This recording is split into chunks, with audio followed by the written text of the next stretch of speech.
Today we tell a story about a place that over a century ago was said to have been shrouded in mystery and fear, known for inexplicable disappearances and unsolved mysteries. That, folks, is our story today. I'm Steve Gilley, along with Rod Mullins, and this is another one of the stories of Appalachia. Okay, so have we got a situation of where this is sort of like, I don't know, a Bermuda Triangle or something? This is like an Appalachian quadrilateral or whatever you want to call it, because I mean, it sounds like this is, specifically for, these events took place in a specific region. It's like, that black hole, in space where everything, the event horizon, everything takes place. But, it's got there are some points to this. There are some things that are kind of strange about this whole thing. This is a little bit of a mystery that spanned over probably about 5 or 6 years back early in the 20th century, and I guess late in the 19th century. It may be a very simple solution, and folks, a lot of you out there watching this are probably going to say, yeah, I know what that is. But, we don't really know. It's just one of those spooky things that I just happen to run into. Right. So let's get started here. And just so y'all know, today's story was prompted by an article that I just happened to come across in the November 21st, 1908 edition of the Bedford Daily Mail from, of all places, Bedford, Indiana, about Edward Winch. You remember Edward Winch, don't you? Yes, I do. And I thought that when you said the Bedford Daily Mail, I thought, oh, he's going to be talking about Bedford, Virginia. But Bedford, Indiana? That's kind of weird, too, coming out of there. But still, yes, I've heard of Edward Winch. We did a podcast on Edward Winch and his, mysterious disappearance? Indeed.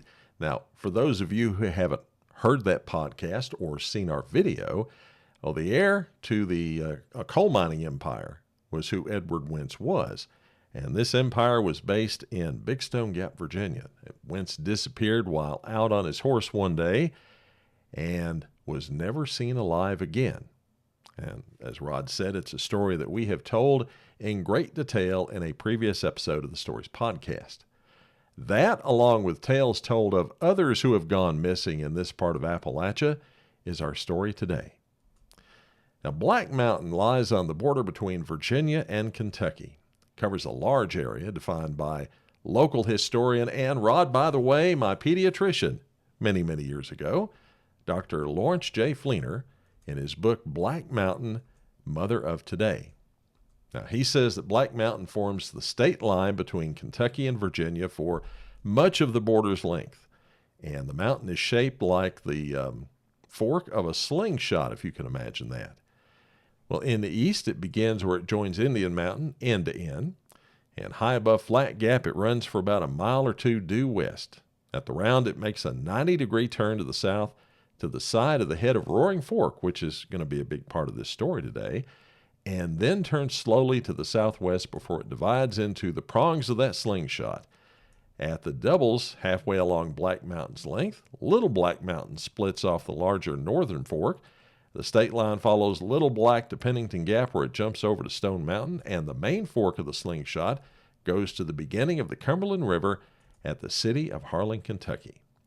More specifically, our story concentrates on the area of Roaring Fork at its confluence with the Powell River east of Appalachia, Virginia.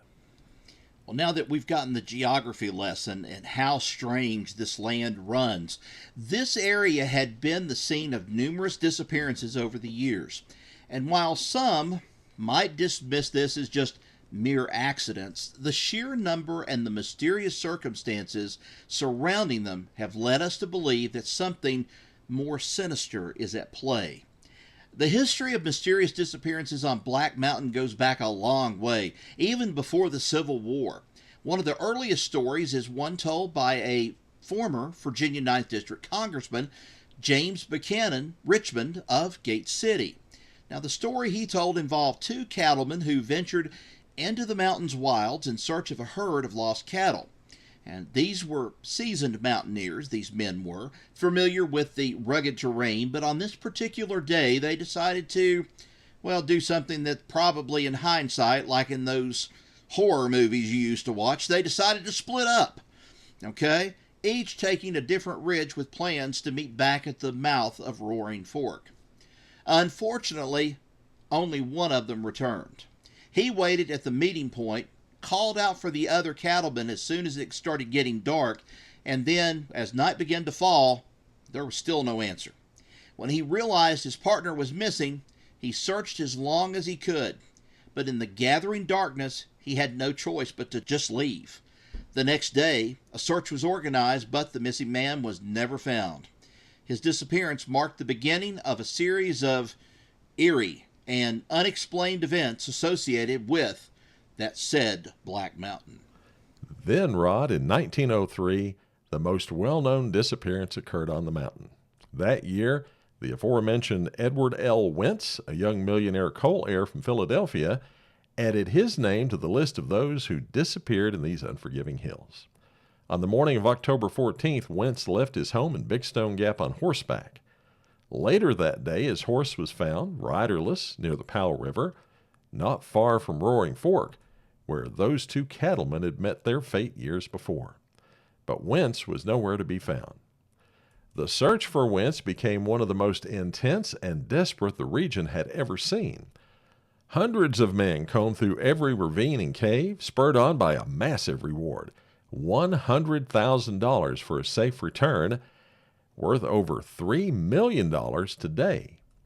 Well, despite their efforts, the searchers came up empty-handed.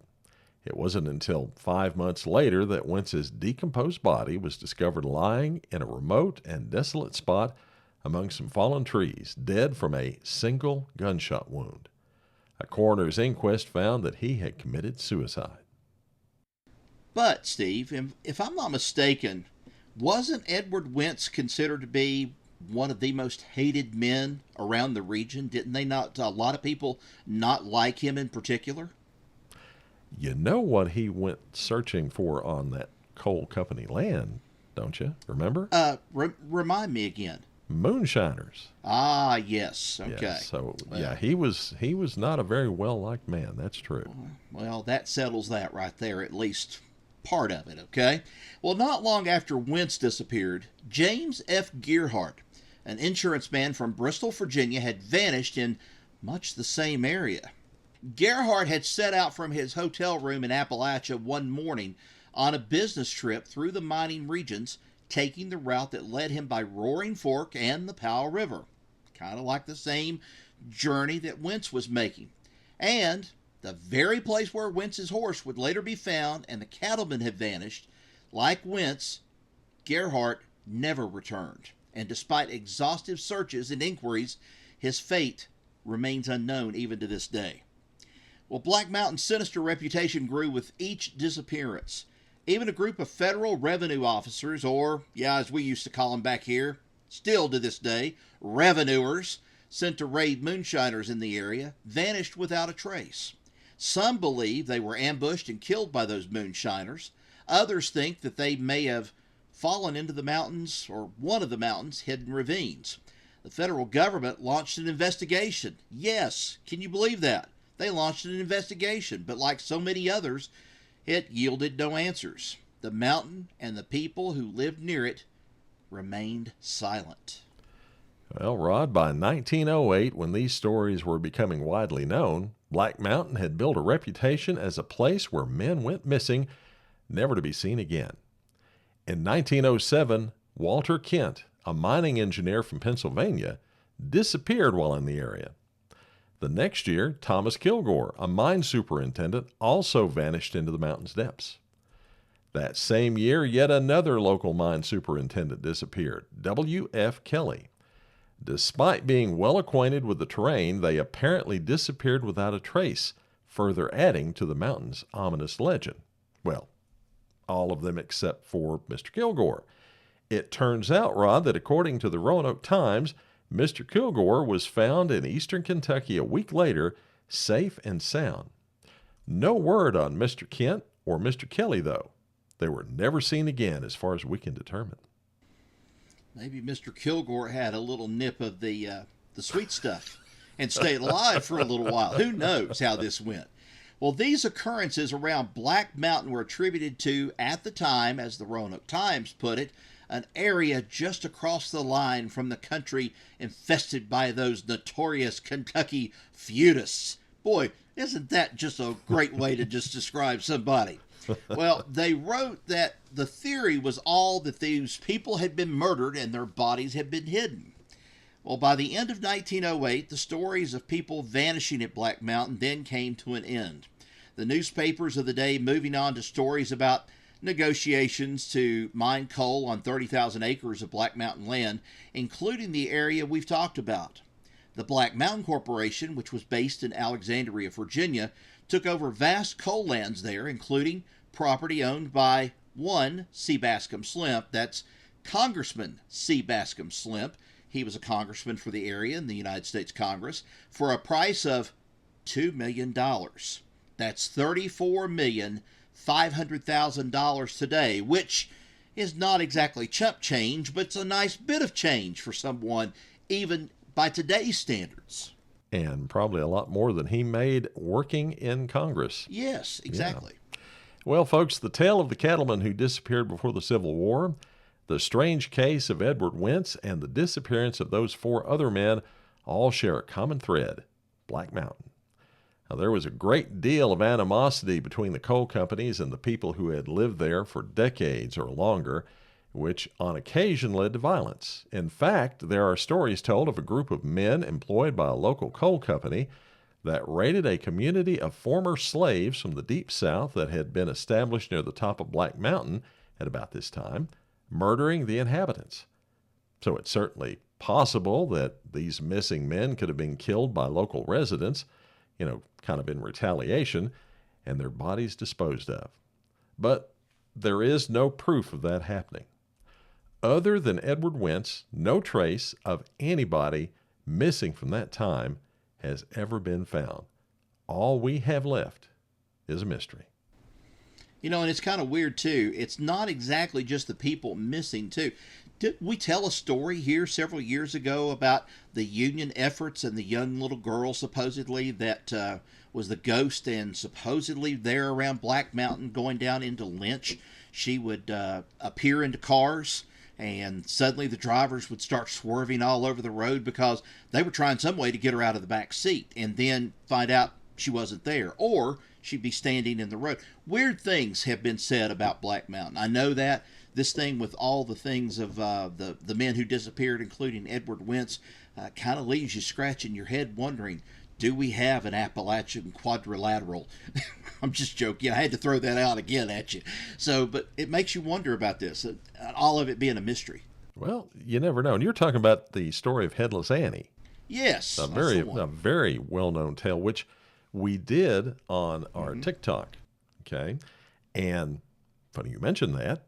We did have some comments on that TikTok video, which tended to indicate that these disappearances might still be going on today, and it's probably not the result of any supernatural actions, if you catch my hint. Oh, I catch your hint big time. I mean, that's coming at me like an 18-wheeler right there. I mean, no doubt about it. So, well, it's a strange story. I mean, I guess the most logical explanation for this is that somebody didn't like these people coming on that land, and they killed them and then either tossed them down in an old coal mine shaft or put them down in a ravine or under some rocks or what have you. But it's kind of interesting to think that there for a little while, and this really only happened for a little while, that odd things were happening around Black Mountain. So I just take your pick, whichever you think. If you want to be all practical, say, yeah, I know that. Somebody killed them. Or you could say, well, I wonder if there's some kind of special vibe going on in that area that causes all this, It makes you scratch your head and wonder. It does indeed. Well, folks, thanks for joining us on this journey into the history and the folklore of Appalachia, another one of the stories of Appalachia. Thanks for listening. Now, you can subscribe to the Stories Podcast at Spreaker, Spotify, Apple Podcasts, or on your favorite podcast app. Till next we meet, y'all take care. So long, everybody.